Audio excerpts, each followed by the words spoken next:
大家好，欢迎来到今天的 Slow Chinese Shadowing Podcast。今天我想和大家分享一次非常普通，但是让我一直记得的经历，那就是我第一次去中国超市买东西。很多人来到一个新的国家，都会先去看看有名的景点，拍很多照片，吃当地最有名的美食。但是我一直觉得，如果你真的想了解一个地方，最好的方法不是去旅游景点，而是去当地人的超市。为什么呢？因为在那里，你可以看到最真实的生活。你会看到爸爸妈妈带着孩子一起买晚饭，会看到老人慢慢挑选新鲜的蔬菜，会看到年轻人下班以后买一点水果，一盒牛奶，然后回家休息。没有人特别表演，也没有人为游客准备什么，一切都是最自然、最真实的样子。第一次走进中国超市的时候，我本来只是想买一点生活用品，我以为这只是一件很简单的事情，大概10几分钟就可以结束。但是结果完全不是这样。我在那里待了很长时间，因为我发现超市里的每一个角落都有很多值得观察的事情。很多以前只在课本里看到的中文突然出现在我的眼前，很多以前没有注意过的小习惯也让我开始慢慢了解中国人的日常生活。今天就请你和我一起慢慢走进一家普通的中国超市，不要着急，也不用想着学习很多新的单词，只要放轻松，一边听一边想象自己就在超市里面。也许当今天的播客结束以后，你会发现，原来一次普通的购物也可以成为一次非常有趣的中文学习体验。那天上午天气很好，我看了看冰箱，里面已经没有多少东西了，只剩下一瓶水和几个鸡蛋。我想，今天应该去超市买一点水果、牛奶，还有一些可以做晚饭的食材。于是，我拿起一个环保袋，离开公寓，慢慢向附近最大的超市走去。走在路上，我一直在想，中国的超市到底是什么样子的？以前我只在网上看过一些照片，也看过别人拍的视频，但是我知道，真正走进去，一定会有完全不一样的感觉。我越来越期待，也越来越好奇。几分钟以后，我终于来到超市门口，门口已经有很多人，有的人刚刚买完东西，提着购物袋准备回家。有的人推着购物车慢慢走进去，还有一些年轻人一边聊天一边讨论今天晚上吃什么。虽然这里只是一家普通的超市，但是却充满了生活的气息。自动门慢慢打开，一阵凉爽的空气迎面吹来。我走进去以后，第一感觉就是非常明亮，也非常安静。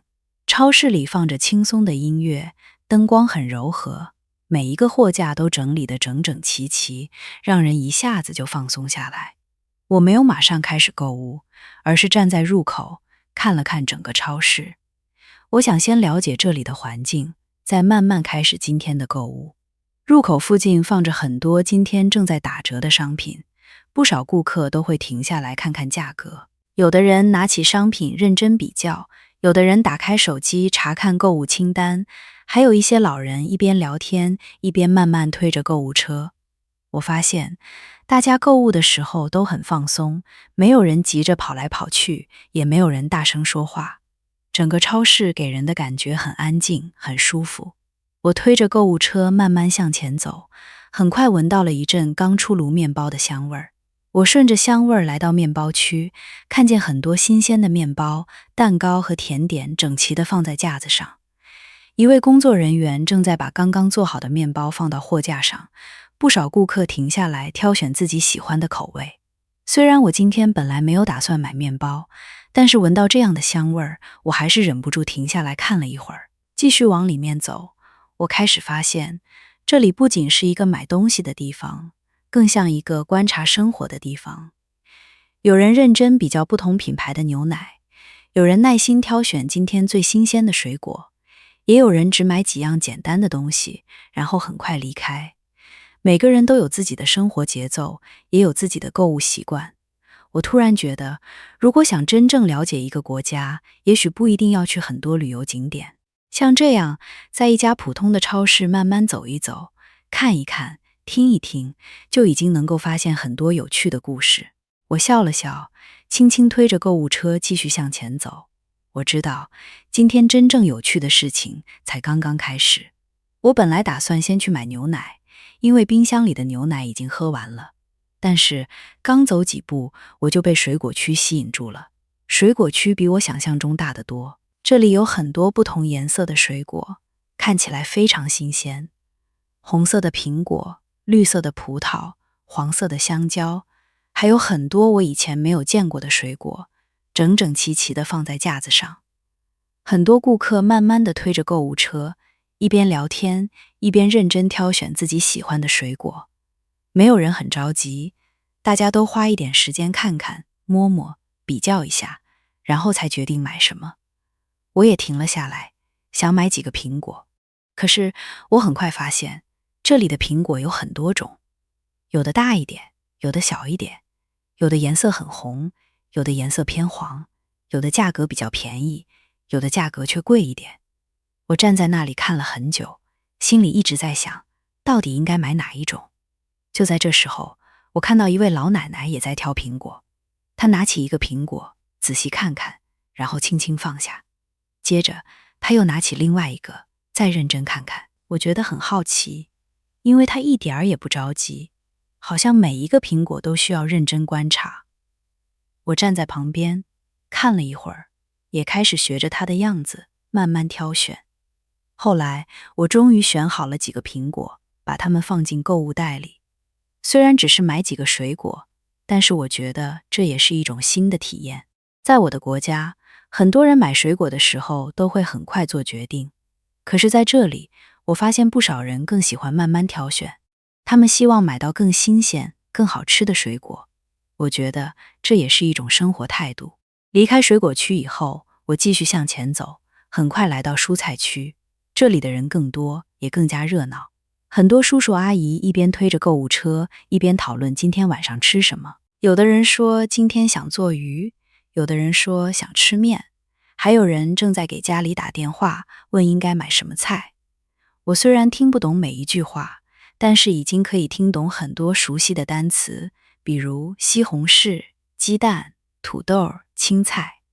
那一刻，我真的很开心，因为以前这些词都只出现在课本里，而现在它们已经出现在真实的生活里面。我继续慢慢往前走，看见一位工作人员正在整理蔬菜，他把每一种蔬菜都放得整整齐齐，还不停地检查是不是新鲜。有顾客走过来问一个问题，他马上微笑着回答，还主动告诉顾客应该去哪个货架。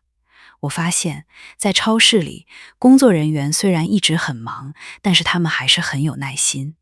走出蔬菜区的时候，我突然有一种很奇怪的感觉。我发现，今天我并没有一直想着我要学习中文，相反，我只是认真观察周围的人，认真听他们说话，认真看看每一样商品。可是，不知不觉中，我已经认识了很多新的词，也听懂了很多以前听不懂的内容。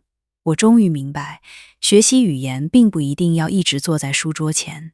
有时候，只要把自己放进真实的生活环境里，中文就会慢慢走进你的耳朵，也会慢慢留在你的记忆里。想到这里，我笑了笑，推着购物车继续向前走。不过，我没有想到，前面的一个区域很快又让我停下了脚步。离开蔬菜区以后，我继续向前走。就在这个时候，一个地方突然吸引了我的注意。我本来以为这里只是一家普通的超市，但是越往里面走，我越觉得这里比我想象中丰富得多。首先，我来到了一排卖方便食品的货架，这里有各种各样的方便面，还有很多不同口味的小吃。我以前只知道几种方便面，可是在这里，我发现同一种品牌就有很多不同的味道，有的是牛肉味儿，有的是鸡肉味儿，还有的是酸辣味儿、海鲜味儿。我站在那里看了很久，因为很多包装都很漂亮，让人很想试一试。我拿起一包方便面，看了看上面的图片，又放了回去，然后又拿起另外一包。我忽然发现，原来选择太多也不是一件容易的事情。继续往前走，我来到卖饮料的地方。这里的饮料种类非常丰富，除了矿泉水、果汁和可乐，还有很多不同品牌的茶饮料。我发现中国人很喜欢喝茶，所以超市里也有很多和茶有关的饮料。有些包装看起来很简单，但是名字却让我觉得很有意思。我虽然不知道每一种饮料是什么味道，但是我还是决定买一瓶以前没有喝过的，希望回家以后试一试。就在这时候，一位妈妈带着一个大约5、6岁的小男孩来到我的旁边。小男孩一直看着零食，高兴地说自己想买很多很多东西。妈妈没有马上答应，而是笑着告诉他，今天只能选择一样最喜欢的。小男孩认真想了很久，最后拿起一包饼干，高高兴兴地放进购物车里。我看到这一幕，也忍不住笑了。小时候，我和爸爸妈妈去超市的时候，好像也是这样，每次都希望可以买很多零食，可是最后只能选择1、2样。虽然已经过去很多年了，但是这样的画面还是让我觉得很亲切。后来我来到冷藏区，这里摆满了牛奶、酸奶、奶酪，还有很多新鲜食品。很多顾客站在那里认真比较不同品牌的商品，有的人会看看生产日期，有的人会看看价格，还有的人会仔细阅读包装上的介绍。我发现中国人买东西的时候好像都很认真，他们不会很快做决定，而是希望买到最适合自己的商品。我觉得这也是一种很好的购物习惯。我慢慢推着购物车继续向前走，忽然发现自己的购物篮已经越来越重了。可是我真正买的东西其实并不算很多，让我带走最多的不是商品，而是今天看到的每一个生活画面。我开始明白，为什么很多人说想了解一个国家就应该去它的超市，因为在这里没有表演，没有安排，每一个人都只是认真地过着自己的生活，而这些最普通的生活也正是最真实的中国。想到这里，我低头看了看购物车，又笑了笑。我觉得今天最有趣的事情也许还没有结束，因为接下来我要去一个让我更加惊讶的地方——收银台。买好了需要的东西以后，我慢慢推着购物车向收银台走去。虽然今天只是一次很普通的购物，但是我的购物车里已经放了不少东西，有水果，有牛奶，有面包，还有一些我第一次买的中国零食。我心里觉得很满足，也有一点期待，因为我很想早点回家，尝尝今天买的新东西。收银台前已经有不少顾客在排队，我找了一条人比较少的队伍，然后静静地站在那里等待。排队的时候，我没有一直看手机，而是观察周围的人。前面有一位年轻人，只买了一瓶水和一个三明治，看起来应该是刚刚下班。后面站着一对老夫妻，他们推着满满一车东西，一边聊天，一边讨论今天晚上准备做什么菜。虽然大家互相都不认识，但是整个队伍一直很安静，也很有秩序。过了一会儿，我发现了一件很有意思的事情。几乎每一位顾客付款的时候都没有拿出钱包，他们只是拿出手机，对着机器轻轻一扫，几秒钟以后就完成了付款。整个过程非常快，也非常方便。我站在那里，一边看，一边觉得很惊讶。以前我已经听很多朋友说过，在中国人们很喜欢用手机付款，但是当我真正看到的时候，还是觉得有一点不可思议。无论是年轻人还是老人，很多人都已经非常熟悉这样的付款方式。他们打开手机，扫描二维码，然后拿起购物袋，很自然地离开。整个动作一气呵成，好像已经成为每天生活的一部分。终于轮到我了，我把购物车里的商品一件一件放到收银台上。工作人员动作非常熟练，很快就完成了扫描。他微笑着告诉我今天一共需要多少钱。我也拿出手机，按照工作人员的提示完成了付款。整个过程不到1分钟，比我想象中快得多。付款结束以后，工作人员把所有商品整理好，放进购物袋，然后微笑着对我说：“谢谢，欢迎下次光临。”我也笑着回答：“谢谢，再见。”虽然这只是几句很简单的话，但是让我觉得很亲切。旅行的时候，这样简单的交流总会让人留下很好的印象。提着购物袋走出收银区的时候，我回头看了一眼，还有很多顾客正在继续购物，也有新的顾客不断走进超市。突然，我发现这里就像一座小小的城市，每一个人都有自己的目的，每一个人都有自己的生活节奏。有人买今天的晚饭，有人为孩子准备早餐，也有人只是顺路买一瓶水。大家每天都会来到这里，完成一件看起来很普通，却又非常重要的事情。那一刻，我忽然觉得，一个国家的文化并不一定藏在历史古迹或者有名的景点里，很多时候，它就藏在这样一间普通的超市里，藏在人们每天都会重复的生活当中。如果你愿意慢慢观察，你会发现，每一次购物，每一句简单的对话，每一个微笑，都能让你更加了解这个国家，也能让你的中文一点一点的进步。离开超市以后，太阳已经慢慢落下来了。我提着购物袋，一边走回家，一边回想着今天发生的一切。虽然今天没有去什么有名的景点，也没有做什么特别的事情，但是我觉得这是我来到中国以后最有意思的一天之一。一路上，我一直在想，为什么一次这么普通的购物会让我有这么深的印象？后来，我终于明白了，真正吸引我的不是超市里的商品，也不是那些漂亮的包装，而是那里真实的生活。在那里，我看到了一位老人认真挑选水果，一位妈妈耐心地和孩子聊天，一位年轻人下班以后买晚饭，还有很多工作人员一直默默地整理货架，帮助顾客。每一个人都在做一件很普通的事情，但是当这些普通的画面放在一起的时候，就变成了一幅真正的生活画面。以前学习中文的时候，我每天都会背很多单词，也会做很多语法练习。我一直觉得，只要记住更多单词，我的中文就会越来越好。可是来到中国以后，我慢慢发现，真正帮助我进步的不只是课本，还有生活。当我走进超市的时候，我会看到很多以前学过的汉字，苹果、香蕉、牛奶、鸡蛋、面包、酸奶。这些词以前都写在课本里，现在却出现在我的眼前。我不用特意去背，也不用一直重复，因为每天都可以看到它们。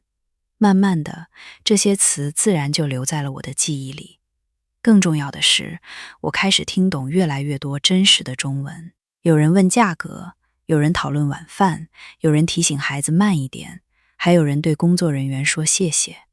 刚开始的时候，我只能听懂几个单词，可是一次又一次来到超市以后，我发现自己已经可以听懂一句话、两句话，后来甚至可以听懂一段简单的对话。